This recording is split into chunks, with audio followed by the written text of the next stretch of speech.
ठीक है sir, bloating जो है वो कैसे होती है और ब्लोटिंग का क्या नुकसान है और उसके क्या सिम्टम्स होते हैं और उसकी क्या मेडिकेशन है? अब बेसिकली देखें, जो ब्लोटिंग है ना, इसकी जैसे मैंने अभी आपको बताया कि हम एसोसिएटेड सिम्टम्स के साथ देखते हैं। सबसे पहले बता लेते हैं कि ब्लोटिंग होता है क्या।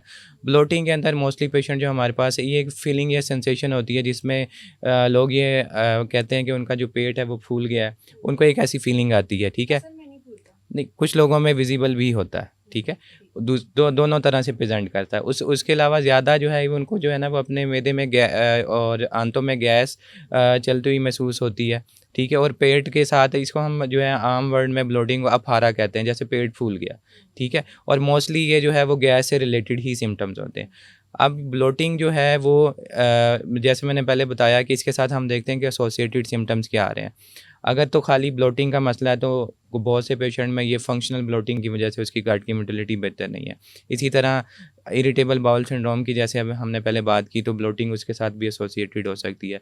सीलिक डिजीज़ एक जो है वो बड़ी कॉमन कॉज है और उसे हमें मिस नहीं करना चाहिए। सीलिक डिजीज़ बेसिकली ये होती है कि बहुत से लोगों में गंदम से एलर्जी होती है। मतलब आप जब गंदम वाली चीज़ें लेते हैं तो उसकी वजह से आपको ब्लोटिंग होती है और आपको डायरिया हो जाता है। मतलब आपको लंबे अरसे से मोशन रहते हैं।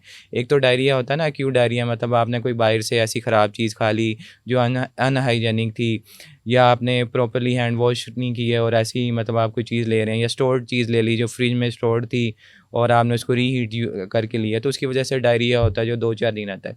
कुछ लोगों में क्रॉनिक डायरिया चल रहा होता है जो मतलब 2-4 हफ्तों से ज़्यादा, मतलब कुछ लोगों को 6-8 माह से उनको डायरिया पता ही चल नहीं रहा है। होता वो। तो ऐसे सिम्टम्स अगर किसी पेशेंट में आ रहे हैं, या किसी पेशेंट में आईबीडी जैसे मैंने आपको बताया जिसे हम इन्फ्लेमेटरी बाउल डिजीज़ या जी। आंतों की सोजिश बोलते हैं, उसके अंदर ब्लड आना या मुंह में छाले बन जाना या जिस्म के मुख्तलिफ जोड़ों में दर्द होना, ये भी साथ एसोसिएटेड सिम्टम्स या अलामतें होती हैं। तो ठीक है। पेशेंट जो है वो ब्लोटिंग के साथ हमने ये ज़रूर देखना है कि मरीज़ को और क्या मसाइल आ रहे हैं। क्या उसका वज़न तो नहीं कम हो रहा, क्या उसको लूज़ मोशन तो नहीं रहते।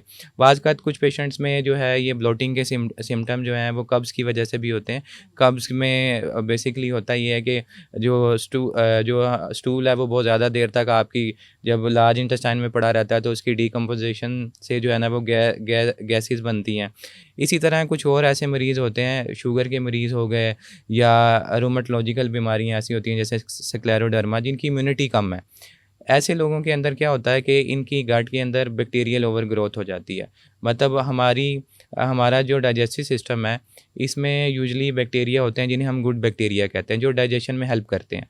अब ऐसे लोग जिनकी इम्यूनिटी कम है या जो बार बार एंटीबायोटिक्स लेते हैं और उनका जो गट का फ्लोरा है वो डिस्टर्ब हो जाता है। मतलब जो नॉर्मल बैक्टीरियाज होने चाहिए थे जो डाइजेशन को हेल्प कर रहे थे वो डिस्टर्ब हो गए। अब उसकी जगह जो है ना कुछ और बैक्टीरियाज वहाँ पे ग्रो करना शुरू हो जाते हैं।